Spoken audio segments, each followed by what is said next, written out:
சாமி வந்துட போகுது.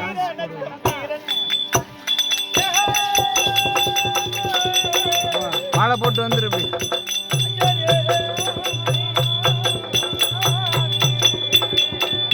ஏய் லுங்கி வாடா சொல்லி போட சொன்னா வெடி சொன்னா போடுறோம். வாடா வாடா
கோவிந்தா ஞாபகமே அவதாங்குது.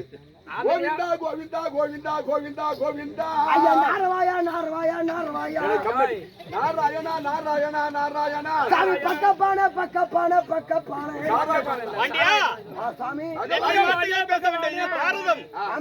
பாரதத்தில எல்லாரும் கதை கேட்பார்கள். இது அகடவிடமான வார்த்தை இப்ப பேச வேண்டாம். கதை முடிக்க வேண்டும். இது பாரதம் 18. ஆமா நல்ல வார்த்தைகளை சொல். படுவால உனக்கு தீட்டுவாங்க அப்படியே. சாமி வணக்கம் வணக்கம் சாமி. மகள் உண்டாகட்டும். ஏய்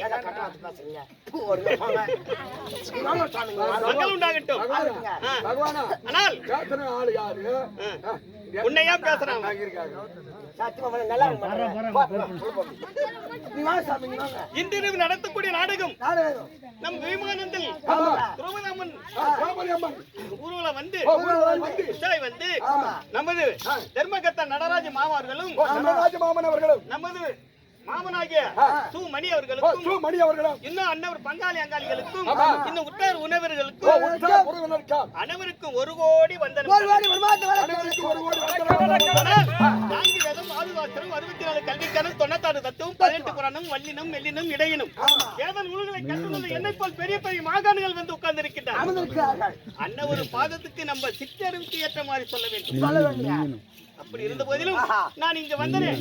யார் என்னார் எதற்காக வந்தேன் யாரு அப்படி என்று நன்கு தெரிந்து கொண்டாயா? ஒண்ணுமே புரியல சாமி. சொல்ல வேண்டுமா? மூலம் என்று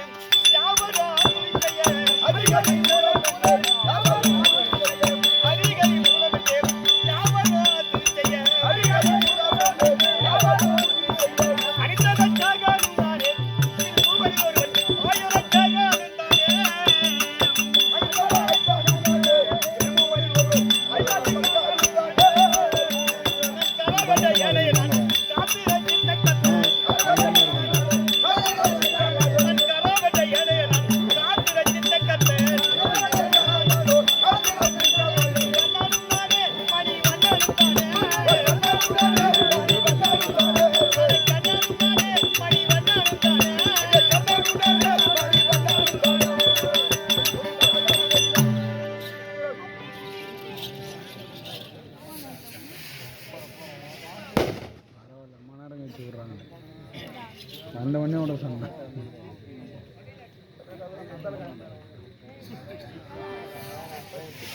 ஐயா யாரை கவனித்தாய்? ஐயா கண்ணன் மாலாய கண்ணன் மாலாய கண்ணன் அது மட்டும் தான் கவனிச்சது. என்ன அது தவறும்? ஆமாங்க. தேவகிக்கும் வசுதேவருக்கும் நான் எத்தனாவது பிள்ளையாக பிறந்து தெரியுமா? அது எனக்கு எப்படி தெரியும்? எனக்கு தெரியாதுங்க. நான் 8வது ஜனனம்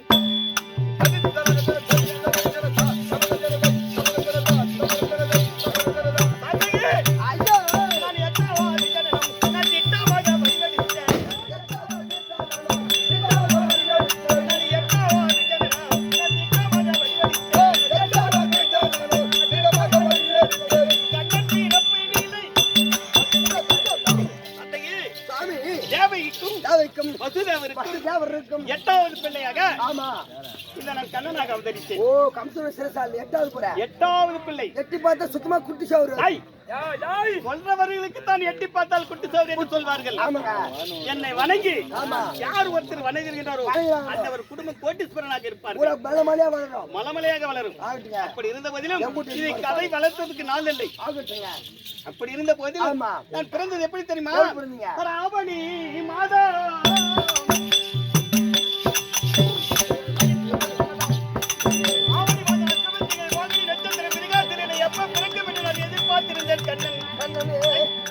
ஆவணி மாத அஷ்டமி நட்சத்திரம் ரோகிணி நட்சத்திரத்திலே நான் ஏன் பிறந்தேன் என்றால் இந்த ஆவணி மாத அஷ்டமி திங்கள் ரோகிணி நட்சத்திரத்தில் பிள்ளை அம்மானுக்கு ஆகாத பிள்ளையாக இருக்க வேண்டும்.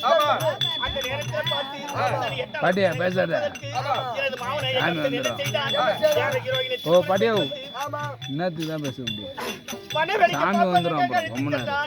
அப்ப அழைத்து தந்த காலத்திலே அடே கம்சா உன் தங்க மாறியாக தேவகிரோகிணி அவ்வளோ செல்வமாக அழைத்து போகிறேன் என்று சொல்ல தங்க வயிற்றில் பிறக்கக்கூடிய 8வது குழந்தை கொல்லும் என்று கட்டளையிட அவன் ஓடி வந்து அடித்து சித்திரவதை செய்து சிரசாலில் அடித்து ஒரு குழந்தையாக பிறக்க கொள்ள செய்தான். நான் என்ன தெரிவித்தேன்?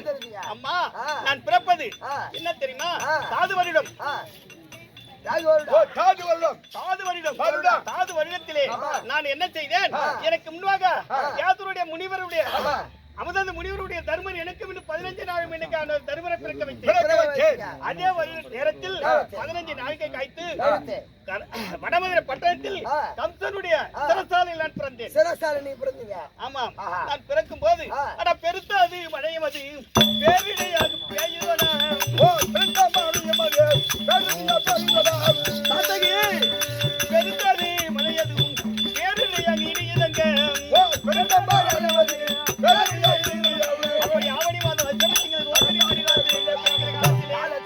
ஆவணி மாதம் நட்சத்திரத்திலே பிறக்கின்ற போது பெருத்த இடியும் பேர் மழையும் பெய்கின்றது. அப்படி இருந்த போதிலும் என் தங்கமாரிய தேவகி என்ன செய்தார்? மாமனாகிய கம்சன் சிரசாலையில் அடித்திருக்கிறார். அழைத்த போது அம்மா நான் ஜனனமாக போகின்றேன், எதுக்கொண்டு நீ கவலைப்பட வேண்டாம். என் தந்தையாக வசுதேவரை கூப்பிட்டு என்னை எடுத்து சென்று போய் ஆயர்படியில் அசோகத்தில் நந்தகோவிந்தன் வீட்டில் என்னை விட்டுவிட்டு அது என் தங்கையாக காளியாக பிறந்திருக்கிறது, அதை எடுத்து வந்து கம்சனிடம் கூட என்று சொன்னான். அதுக்கு என்ன செய்தார் என் தந்தை? அப்பா பெருத்த மழை பேரிடி பெய்கின்றது, எப்படி நான் எடுத்து சொல்வது என்று கேட்டார். அது நாகம் வந்து குறைப்பிடிக்க நெல்லை பாவத்தில் தாளாட்ட நாகம் வந்து குறைப்பிடிக்க நெல்லை பாவத்தில் தாளாட்ட பெருத்த மழை பேரிடி பெய்கின்ற காலத்திலே நாகம் குறைப்பிடிக்க கூடையில் எடுத்து சென்று கையை நதிக்கரை என்ற நதிக்கரையில் ஓடினால் இருக்கரையும் தண்ணீர் பிரண்டு ஓடுகிறது. கங்கா நான் வந்திருப்பது யார் என்று தெரியாமல் அந்த பூமி பாடம் தீர்ப்பதற்கு என்ன பாடுபட்டுக் கொண்டிருக்கின்றேன். இருக்கரை பிரண்டு ஓடுகிறது என்று சொன்னேன். நான் சொன்ன உடனே இருக்கரை தன்னை விலகி நின்று விட்டது. நான் எடுத்து சென்று அந்த ஆயர்படியில் அசோதமனுக்கு 60 மதித்தாட்சிகள், ஏன்னா நாட்டுக்கு அரசியல் அந்த 60 பேரையும் நான் நித்திரை செய்து அன்னவரிடத்தில் பெண் குழந்தை பிறந்தது காளிகாதேவி, காளிகாதேவி அதை எடுத்து வந்து கம்சன் விட்டார் சிரசாலையில் என்று. அப்ப ஓடி வந்து என்னை கொல்லக்கூடிய பிறந்து விட்டது அப்படி என்று என்னை கொல்ல வந்தான். அதுக்கு என்ன சொல்லிவிட்டது? ஆகாய மார்க்கமாக தூக்கி இப்படி வாளை காட்டின உடனே அடே கம்சா என்னை கொல்ல உன்னால் முடியாது, எனது அண்ணனாகப்பட்டவன் ஆயர்படியிலே நந்தகோவில் வீட்டில் வளர்கிறான், என்றைக்கு உன்னை கொல்லுவான் என்று ஆகாய மார்க்கம் போய்விட்டது. கதை சொல்லவென்றால் இன்று நம் நாடகம் முடியாது. அப்படி இருந்த போதில் நான் அழைத்த ருக்மிணி அழைத்து வசிக்கிறேன்.